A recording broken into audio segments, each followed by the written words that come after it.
about a week since this all happened, and I can't stop thinking about it. A close family friend needed someone to watch over the house while they were on vacation. I had done it a few times before, so they contacted me to see if I was interested in doing it again. I needed the money, so I agreed to it. They are rather affluent, and the house they live in is probably twice as large as mine. It has 2 stories, a huge front yard and backyard for the dog to play in, and fencing that wraps around the whole length of their property to keep the dog from wandering too far. The instructions they left for me were the same as last time: feed the dog in the morning and let it outside while I was away at work. When I got back to their house in the evening, let the dog back in the house and feed it again. Simple as that. The dog is a golden retriever named Cooper. He's always a joy to take care of. He's very energetic and lovable, and is super friendly to everyone he meets. That's all there was to it. As long as Cooper was happy and taken care of, I'd done a good job. It was easy money. Okay, enough exposure. This happened on the last night that I was watching over their house, a day before they got back. I had fed Cooper and put him outside before I went to work. I fed him a little extra because I knew that I wouldn't be coming home until late, and I wouldn't be able to feed him at the usual time. When I got off work, the sun was almost set, and it was beginning to get really dark outside.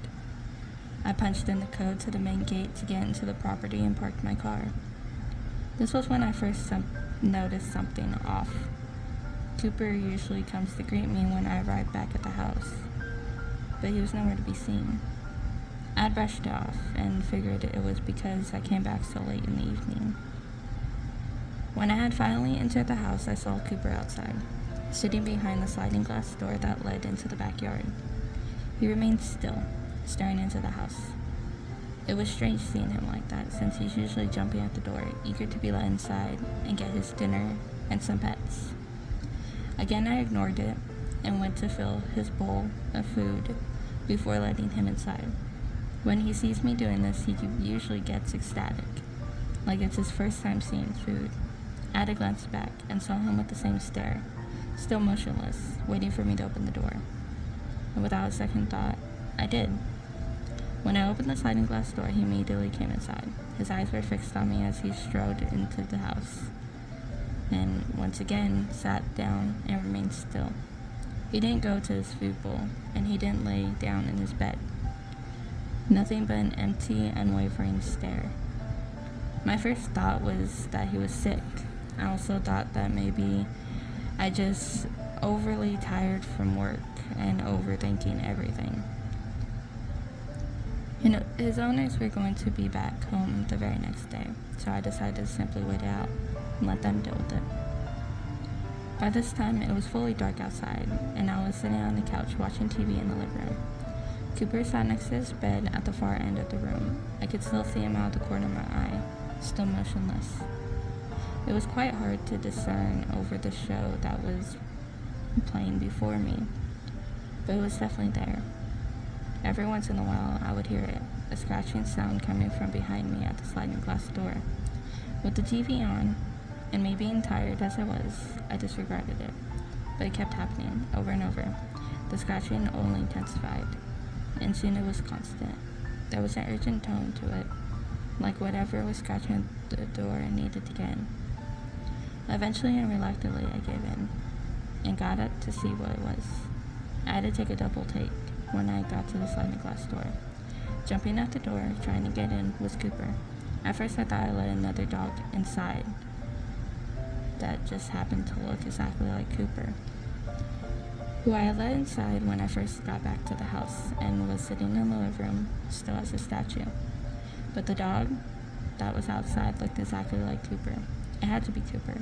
His mannerisms were the same, and he was energetic, jumping at the door, desperate for me to open it, and so I did. Cooper immediately went to his food bowl and started eating. I returned to the living room, only to find it empty. By this point, I was really starting to get confused. I called for the other Cooper. but heard nothing. If I had been walking, I would have been able to hear its nails tapping against the hardwood flooring of the house. I called out again, and the Cooper that I had just let inside came over to me. I could hear all four of its paws clack against the floor as he started over. I walked to the stairs that led to the bottom floor of the house and called out again. Just like before, there was nothing. I didn't hear any of the doors open, so other Cooper must have still been inside the house. With Cooper by my side, we went to the guest room, and I got ready for bed. I locked the door behind me and got myself settled.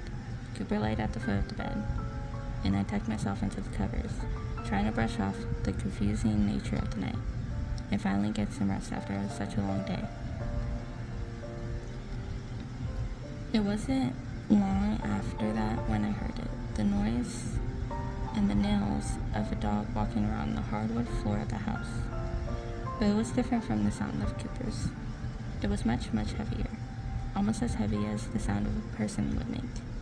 And the clocks of nails on the floor were more spread out, as if whatever was walking on 2 feet.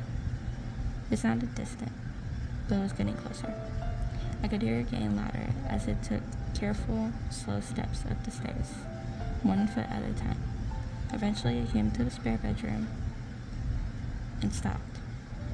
The hall lights were on, and they were casting a shadow of whatever was out there.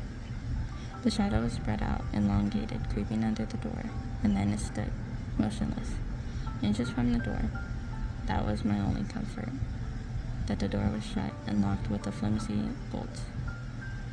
The only thing I could do was watch the door and try to slow my alarming, rapid heart rate. Eventually the sun rose. The house was once again filled with a warm glow of sunlight piercing through the windows. I heard rumbling of the garage door opening and the sound of car doors closing. Cooper jumped down from the bed and waited for me to let him out.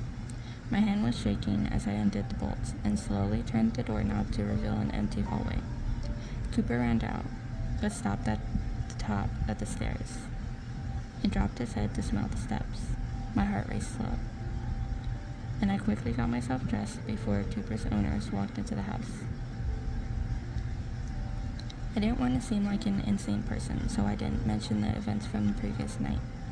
Strangely, Cooper didn't come to greet them, but instead went downstairs. After a small talk with the owners, I packed up my belongings and got ready to leave.